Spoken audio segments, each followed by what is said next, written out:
Hello folks, today I'm going to be talking about this side of the house. It's a very narrow space, but it gets a lot of sun. Right now it's April 14th, 2024, just past 7 p.m. You can see how the afternoon sun is really hitting this area. Um, so anyways, just going to start here with, by the way, this area was totally full of liriope, which I removed some of these and ended up basically planting one of these verbena, Homestead Purple, I believe. Put a couple of them, and then obviously they took over this space. As you can see, it's basically drooping down. That place is up there is elevated, and you can see how it took over the entire sort of ledge, if you will. These are some some cactus that didn't make it through the winter, so we need to replace them. There's a lot of these sedums. Love the sedums because they are basically tough as nails. They really don't need any care, and in the summer we'll see all of these blooms. I believe this one's called Autumn Joy, but it's beautiful and pollinators absolutely love it. This one down here is a sarisa, I believe it's called. It's a Japanese snow bush, variegated, really beautiful plants. I've seen it done as a bonsai, so it's very versatile. Really good plant. Moving on, this is, by the way, this is my working area, so you're gonna see a lot of pots. You're gonna see the also the potting bench and everything. This is kind of messy, but it's life of a gardener, right? So we all have that messy space where we do the actual work and the planting. This is a blackberry that I basically getting all these blackberry volunteers that are coming from the mother plant, the blackberry bush that I have on the other area. It's really taking over, so whenever I see some volunteer, I basically dig it up, and then I'm probably gonna be gifting them to somebody looking for a blackberry bush. This one is an olive tree, Arlequin or Aquindin or something like that, that it's supposed to be hardy here, but during the freeze in 2022, you can see how I had to basically chop it all the way to the ground, and now it finally came back to life. But it had a rough time with that freeze in December 2022. If I keep moving on, there's more blackberry little cuttings that I got from the mother plant, and this one is a very cool plant. This is a flying dragon trifoliate orange, and you can see how it grows those oranges, but from what I hear, they are very bitter and sour, so they might be good for making jam or marmalade, but they are not good to eat them raw as if they were regular oranges. This flying dragon variety, it's very twisty, so it adds a lot of really cool structure during the winter when the leaves are out. But you gotta be careful. They have these really mean spikes that can get you if you're not careful. During the spring, a couple of weeks ago, we had a lot of flowers. The flowers are very showy. They're white, kind of like the regular orange or lemon citrusy type of flowers, and they're fragrant. So very cool plant. If you can find one, get it, because it adds a 4-season interest. Moving on, this is where the liriope starts. There's a lot of it. We have a love and hate relationship with the Laraiope. Um, but this is a bunch of different, actually no, it's the same, five different, I keep saying different, five euphorbias that need to be planted, or I need to figure out what to do with them. But this is called Ascot Rainbow. Has a very very nice variegation, and then when it blooms, it gives you this very very interesting bloom. It's kind of like otherworldly, kind of alien-like flowers. I have a bunch of euphorbia. This is one of my favorite type of plants. Very very showy, and they don't require a lot of maintenance. And pollinators seem to really like it, as you can see here. All right, right behind it, there is a variegated osmanthus fragrance. Very neat plant. When the leaves come up or come out, or the new green, the new leaves, they have this pink and white tint to them, and it's an evergreen, so you have all year interest with them. And just because it's a tea olive, you will also get the flowers that are super fragrant. Very interesting plant. Right next to it, I have a tree-shaped azalea. If I move up, you will see it here. It's just now starting to bloom. I think it's called moon shadow, moonlight, moonbeam, or something moon-like related, because it's white, and it's just one of those rebloomers. It blooms in the spring and then later on in the fall. Moving on, more sedum. And then this guy here is a Burberry. This is Orange Rocket, and it's spectacular. It's always showing off. It's a little windy, so bear with me, but the colors keep changing, and in the fall has very interesting colors. Actually very similar to these, but as you can see, where the sun is not hitting it, it's more green, and where the sun hits it is more orange and red. Very cool plant. Again, this one has spikes and thorns, so you gotta be careful when you deal with it, but it's worth it. I have two of these. To the right of the Burberry, there's this ginkgo called Golden Spire. This is a columnar fastigiate type of ginkgo, which means that it will grow very skinny and tall, which for folks in urbanscapes and tight with space, this is perfect. So that you can grow it without taking any width, or not much width, so you can grow more plants. Golden Spire, just like any other ginkgo, it has beautiful yellow colors. And if you need a columnar ginkgo, this might fit the bill. All right. Down here we have this Japanese maple. You won't see a lot of Japanese maples in this area because the sun hits it pretty hard. But this one is called Fireball. It's a dwarf Japanese maple, and it's a witch's broom.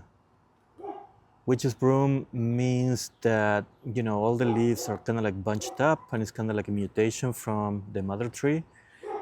And the one thing, this is a lesson that I learned a little while ago, a couple of years ago, is that the middle lobe, it's rounded like that. You can see the other lobes are kind of pointy, but the middle one is rounded. That's an indication that the Japanese maple variety comes from a witch's broom. So that's my fun fact of the day. At the bottom of it, I have this. Can't think of the name right now. I was looking it up right before the video.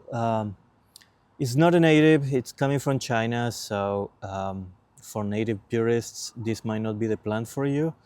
But it's really beautiful, especially if you pair it with something like this red Japanese maple.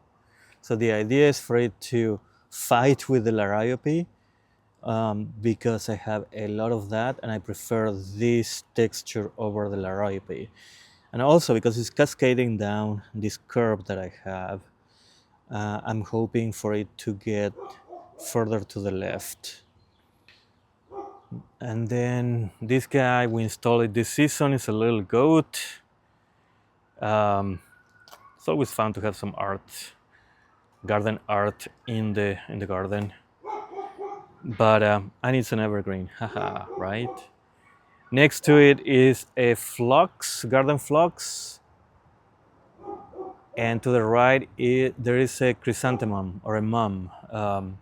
You know, you're used to getting them in the fall when they're like nice, like meatballs and all that, but I'd rather have them planted and they come back year after year, so I get the fall effect without it looking like a big meatball. Right above it, it's another Japanese maple that is been handling the sun pretty nicely, and it's called jet black because of its dark color.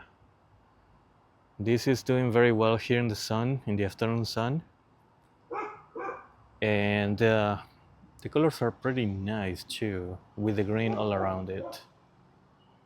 I would recommend this tree. I have this trellis where I planted a Confederate jasmine like 4 or 5 years ago, and then the freeze of December 2022 kind of got the best of it, but it didn't die. So now it's on a path to recovery. You can see it's not super full right now, but at least it made it. And I'm training it for it to climb all the way to the top of the fence and then go left and right. It will eventually get there. Okay, and to the right of the Japanese maple, you can see there's a chunk of hostas. Hostas are great companion plants for shade-loving plants like Japanese maples, so they are doing pretty good, even though they get a lot of sun here.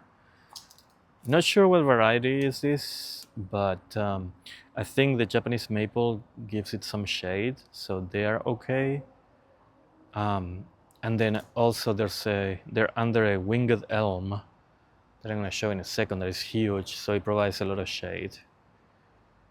If I move up or behind it, I see this boxwood. This is another columnar plant. This boxwood is called Graham Blandy. And again, it's great because it doesn't take a lot of space, but it gives you that vertical interest to fill out the spaces that otherwise will be taken by a bunch of wood from the fence. So that works pretty well. And I have a lot of ferns here. Don't ask me for the variety because I don't know them. But I have a lot of ferns here in this area, which is kind of getting more like wood-like, a wood area. Again, because of this winged elm. But here's one of my other Japanese maples. This is a Koto no Ito. The interesting thing about the Koto no Ito is the linear leaves that it has. So you can see they're very, very narrow, skinny, and long. This tree is absolutely beautiful, especially in the fall when it turns this very bright yellow, and with a hint of breeze, the leaves move and do all kinds of things, and just the movement of the leaves make it very interesting. And you can see the trunk behind it. That's the winged elm that I'm talking about, which is really large. I mean, I'm not gonna go all the way, but I am in a way. The branches are kind of drooping and weeping, and it gives us this little effect that we have branches coming all over the place from it. You can see some of them here. So again, it gives you more height to your garden beds, which makes it more interesting. Down here is a Solomon seal, variegated Solomon seal. This one is done blooming. You can see the blooms are kind of faded already, but they used to look like little white bells, and the dogs are going nuts, so bear with me. I have to the right of them this ajuga, variegated ajuga. Again, I really like ajuga because of all the different color combinations and possibilities that they give you. And also they bloom in the spring, which gives you that bonus for pollinators. There's more Solomon seal here. These are a couple of Solomon seals that I got from Dr. Durst from the garden. So it's always good to have a story against a plant or with a plant that you planted. This one came from his garden, graciously gave a lot of people a bunch of cuttings from these Solomon seals.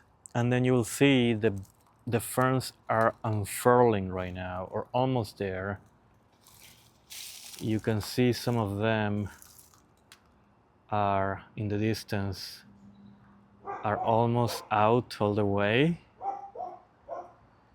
I love ferns, and I have a different few varieties of them. My maiden fern, or yeah, I think it's called maiden fern, is somewhere out there, but I think it comes on later on. You can see there's a little bit of it there, and then it will get fuller. It's right now kind of covered by all the narcissus or the daffodils. These are like daffodils that are all spent. I don't cut them, I let them just feed the earth, if you will. That's why we're in this messy period for the daffodils right now. And then among the ferns, there's this Tamukeyama Japanese maple that is a classic. It's a weeping red dissectum that does well in the sun, and just a combination with the ferns, it's always something that is good to the contrast for shape and color. And this is a fern that is it's going nuts. I'm not sure what it's called. I'm not an expert in ferns, but you can see the color. And next to the Japanese maples and the other ferns makes this wonderful combination of colors. It's kind of like bronze right now. Eventually it will become green, just like that. I'm not sure if this is an ostrich fern or autumn fern or whatever they're called. I love all ferns, so anyways. This is the shed that you see right here, the side of the shed, and there's some garden art there. Moving on, and just to finish this video, there's a hosta there, and there's a mother hosta. The mother of all hostas, the giant. This is called Empress Wu. And I always chuckle when I see the label for this hosta. There's always like a little girl next to these amazing, huge leaves. It will keep getting bigger. This is the third year that I have it, and you can see, you can compare. That hosta is like a regular size hosta, and then you get this guy that is like huge.